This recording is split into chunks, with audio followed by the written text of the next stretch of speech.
Welcome to the Orange Twist, your 10-minute shot of insight to shake up your thinking on leadership, culture, and change. Hosted by Giovanna D'Alessio, Master Certified Coach. Episode 21. What are you holding back? Today, I'd like to invite you into a space of reflection. A space between what has been felt and what has not yet been said. Let's begin here. Think of a recent upset at work. Something that shook you, not just mentally, but emotionally.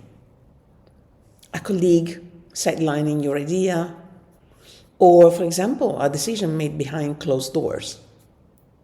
Or perhaps something quieter, a dismissive glance, a lack of acknowledgement, an overdue apology that never came.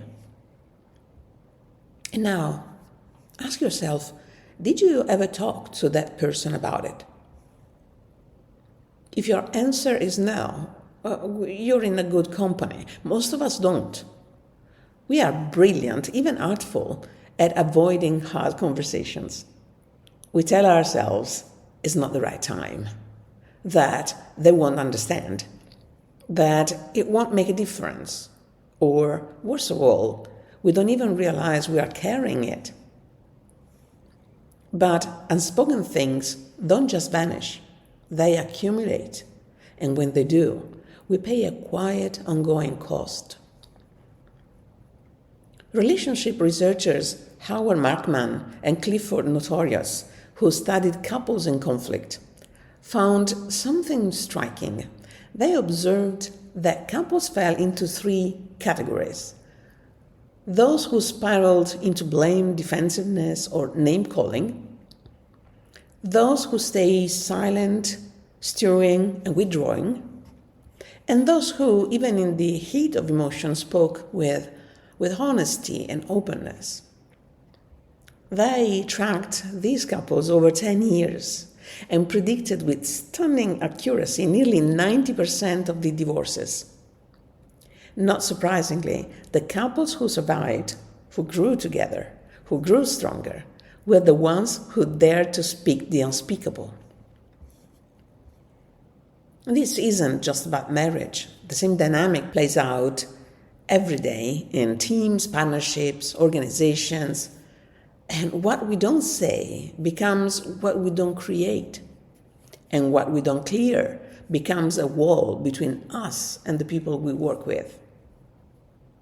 Let's name this invisible wall for what it is, a withhold. A withhold is anything left unsaid that affects how we relate. It could be anger or admiration, disappointment, praise, resentment, regret, anything that creates separation between us and another. And what's remarkable is how predictable the life of a withhold can be. I'll tell you a story. Years ago, I had a boss who started requiring me to get approval for even the smallest marketing expenses. I didn't like it. I had always prided myself on being autonomous, but I said nothing. That was the discomfort stage.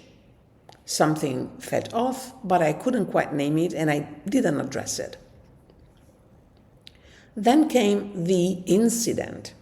He was away, unreachable, and a golden opportunity came up. I had to act fast, so I made the decision without his sign-off.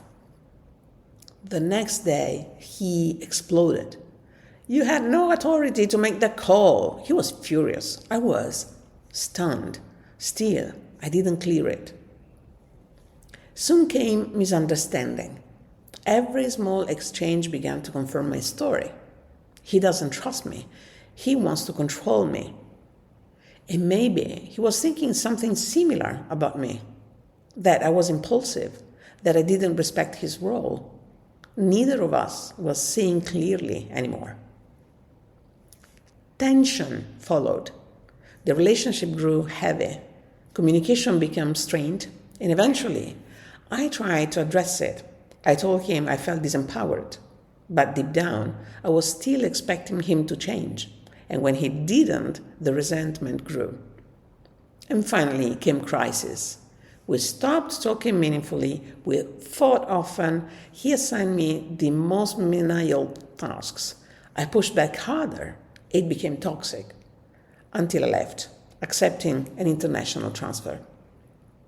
It felt like freedom, but I carried the weight of that unresolved story for years. What had I been holding? Not just anger, but grief. The loss of a relationship that could have been different. The loss of a version of myself that I didn't stand up for.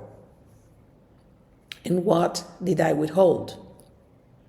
My truth, my vulnerability, my request for partnership, even my capacity to appreciate his strengths. This is the real cost of withholds. They don't just block communication, they block connection. And in organizations, that has massive consequences. Miscollaboration, low trust, guarded leadership, fragile teams. And yet, we keep doing it. So the question is, why? Why do we hold back?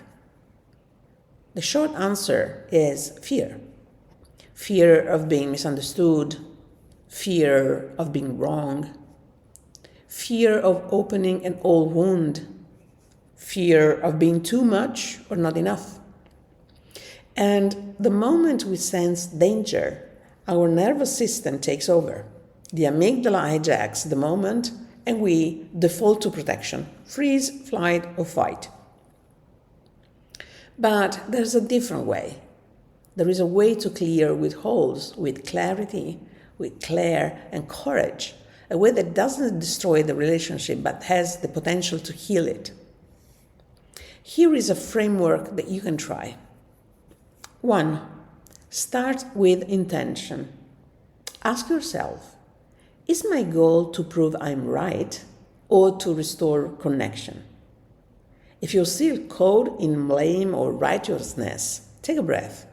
Come back when you can speak from a desire for mutual understanding. Step 2, describe the situation neutrally. As if, when I was asked to stay late 3 times last week, is very different from, you never respect my time. So stick to the facts and avoid blame. Step 3, share your feelings. Speak from your own experience. Say, I felt anxious and stretched thin, rather than, you made me feel undervalued. Feelings are not accusations, they are your truth. And 4th, make a request for the future. Frame it collaboratively. I'd like us to talk about how we can make the workload more manageable for both of us, for example. Avoid ultimatums or expectations. Think win-win. That's it. The clearing of a withhold isn't a confrontation, it's an invitation. It says, I want to be in right relationship with you. I want to clear what's between us. And of course, it won't always be smooth. The other person may respond defensively. They may need time. Or they may surprise you with their own vulnerability. But no matter how they respond, you've done something powerful. You've freed yourself from the weight of silence. So here's a reflection that you can try right now. And close your eyes. Think of someone with whom you feel unresolved. Maybe from years ago. Maybe from yesterday. And ask yourself. And I will pause after the question so that you can reflect on it. What am I withholding? What am I afraid would happen if I told the truth?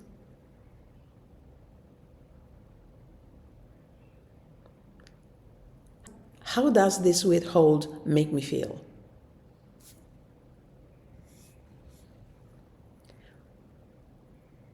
What might I be losing by keeping it?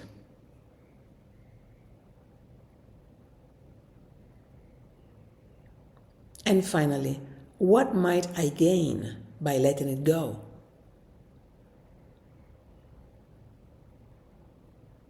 Because that's the question at the heart of it all. What are we missing out on? When we don't clear withholds, we miss connection, creativity, trust, innovation, fun, peace. All the things that live above the line, as Barry Oshry might say. All the things that make teams and humans thrive. Clearing a withhold doesn't just change the relationship, it changes you. You become lighter, more present, more powerful. You stop dragging your history into every room you walk into. So today I invite you, clear one thing. Start small if you must, but start. Write it out. Practice it. Share it with someone you trust. And when you're ready, speak it with intention, honesty, and grace. And when you do, watch what happens. Until next time, this is the Orange Twist. Stay bold, stay curious, and speak the unspoken. If this episode stirs something in you, subscribe to The Orange Twist, your weekly shot of insight on leadership, culture, and change, served with a twist. So join me next time for another fresh pour of perspective.